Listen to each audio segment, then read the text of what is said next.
আজকে এই ভিডিওটি মূলত বাগানীদের একটি সাবধান করার জন্য। কারণ আমাদের রিসেন্টলি একটি ঘটে যাওয়া ঘটনা, যেটা শিলিগুড়িতে ঘটেছে, যে ছাদে জল দিতে গিয়ে সেখান থেকে পড়ে গিয়ে তার মৃত্যু ঘটেছে। সে কি কারণে পড়ে গেছে সে সমস্ত কিছু আমাদের না জানলেও চলবে, তবে ছাদ থেকে পড়ে গেছে জিনিসটা কিন্তু একদম পরিষ্কার দেখা যাচ্ছে। এখন বিষয়টা হচ্ছে, যে সমস্ত বাগানি ছাদে জল দিতে যাচ্ছেন তা নিয়ে আমি অনেকবার খুব সতর্ক করেছি যে আপনারা একটু সাবধান হন, যখন তখন ছাদে উঠবেন না, এই বিষয়গুলো নিয়েও করেছি। তো আজকে মূলত বেশ কিছু টিপস আপনাদের দেব, অন্তত আপনারা একটু সাবধান হন। প্রথম কথা হচ্ছে, যখনই ছাদে হ্যাঙ্গিং প্ল্যান্ট করেছেন তখন ছাদের ধারের সাইডে বা রোড সাইডের দিকে আপনার হ্যাঙ্গিং প্ল্যান্ট লাগাবেন না। বা বেলকনিতে যখন আপনি দেখছেন যে আপনার হ্যাঙ্গিং প্ল্যান্টগুলো যে সেই বেলকনি একদম শেষের দিকে গিয়ে কোনো চেয়ারের উপর উঠে বা টুলের উপর উঠে হ্যাঙ্গিং প্ল্যান্ট লাগানো, এই সমস্ত থেকে বিরত থাকুন। বা সে সমস্ত গাছগুলোতে জল দেওয়া, এই সমস্ত থেকে অন্তত বিরত থাকুন। এগুলি খুবই রিস্কি, একদম রিস্ক নেবেন না। আগে জীবন তারপরে গাছ।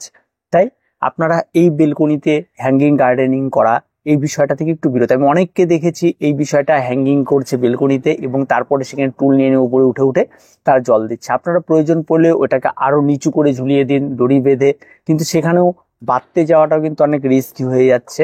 তাই আপনারা যদি সেরকম রিস্কি হয়, একদম রিস্ক নেবেন না। আপনারা অন্তত আগে নিজেদের সতর্কতা নিজেদের ভালো করে বাঁচিয়ে রাখুন। দুই, কোন রকমই বেলকনিতে কোনো কিছু, যে যতই রেলিং থাক যাই থাকে, একদম রেলিং এর ধারে কোনো গাছ রাখবেন না। রেলিং এর ধারে একেবারে জল দিতে যাবে না, বরঞ্চ পারলে রেলিং এর সাইড দিয়ে রাখুন, যাতে রেলিং এর ওই পাশে যেতে না হয়। আপনি দূর থেকে যাতে জলটা দিতে পারেন সেভাবে গাছগুলিকে রাখুন। আর রেলিং এর পাশে গিয়ে একদমই দাঁড়ানোটা কিন্তু ঠিক নয়। যখন প্রচন্ড গরম চলছে, প্রচন্ড কড়া সূর্যালোক, সেই সময়গুলোতে অন্তত ছাদে যাওয়া থেকে বন্ধ থাকুন, অন্তত রোদে যাওয়া থেকে বন্ধ থাকুন। যদি আপনাদের আপাতত বয়স মোটামুটি ভাবে 50 আপ হয়ে গেছে বা 60 আপ হয়ে গেছে, তারা অন্তত একটু সাবধান হন। কারণ এই সময় হিট স্ট্রোক হতে পারে, এই সময় গরম থেকে অনেক ঘটনা ঘটতে পারে, আপনার শারীরিক অনেক সমস্যা হতে পারে, সেগুলির জন্য ঘটে যেতে পারে অঘটন। তাই একটু সাবধান হন। এই ব্যাপারগুলো কিন্তু মেনে চলাটা অত্যন্ত গুরুত্বপূর্ণ।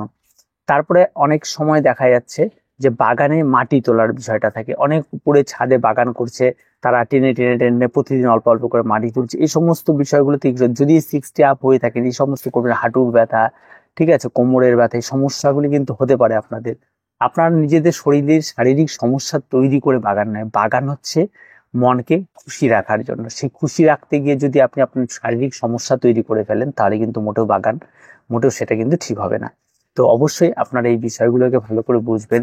আর যে ঘটনাটা ঘটে গেল, হয়তো আপনাদের হয়তো এখনো পর্যন্ত হয়তো আমি স্ক্রিনে দিলাম একটু ফুটেজটা, আপনারা হয়তো দেখে বুঝতেই পারছেন কি মর্মান্তিক একটা ঘটনা। তো এরকম আমাদেরই মতো একজন হয়তো বাগানি, এই বিষয়গুলো কিন্তু খুব। তারপরে হচ্ছে ছাদে যারা গাছ করছেন, অবশ্যই ছাদে রেলিং, যদি রেলিং না থাকে একদম ছাদে গাছ করবেন না, ছাদের ধারে একদম যাবেন না, এই ব্যাপারগুলো। তার সঙ্গে সঙ্গে বাড়িতে বাচ্চা থাক, পোষ্য থাক, তাদের ক্ষেত্রেও কিন্তু বেশ সতর্ক হয়ে আপনাদের থাকতে হবে, যেন কেউ কোনো কারণে বাচ্চারা যেন ছাদের ধারে না যায়। ছাদে সবসময় রেলিং ব্যবহার করুন। ছাদে যদি প্যারাফিট না থাকে, তাহলে কিন্তু সেখানে কিন্তু কাজ করা বা প্রতিনিয়ত সেই সমস্ত জায়গায় যাওয়া, এই সমস্ত কিন্তু খুব রিস্কি।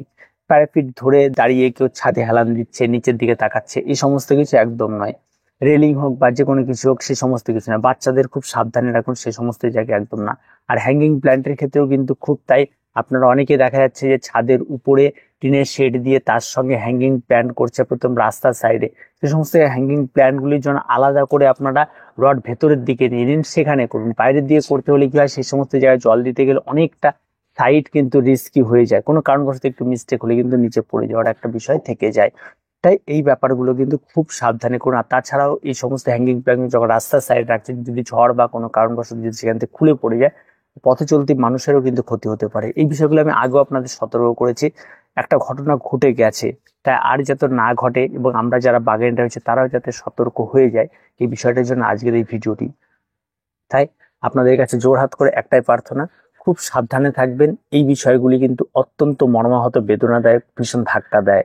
কারণ আমরা প্রতিনিয়ত বাগান নিয়ে কথা বলি, আর সেটাই করতে যে যদি এইরকম দুর্ঘটনা ঘটে, সেটা ভীষণ কষ্ট লাগে, খারাপ লাগে। এবং আপনারা একটু সতর্ক থাকবেন। এভাবে আপনারা অন্তত রিস্ক নিয়ে বাগান করবেন না। আর যে কোনো শারীরিক সমস্যা হোক, যে কোনো কিছু হোক, সেই দিনগুলোতে অন্তত ছাদে না গিয়ে অন্য কাউকে দিয়ে জল দেওয়ান, এই কাজগুলো অন্তত আপনারা করুন। তার কিছু বলার নেই এখানটায়। প্রত্যেকে ভালো থাকবেন, প্রত্যেকে সাবধানে থাকবেন, আর সুস্থ থাকবেন, আর গাছগুলিকে একটু দেখে রাখবেন।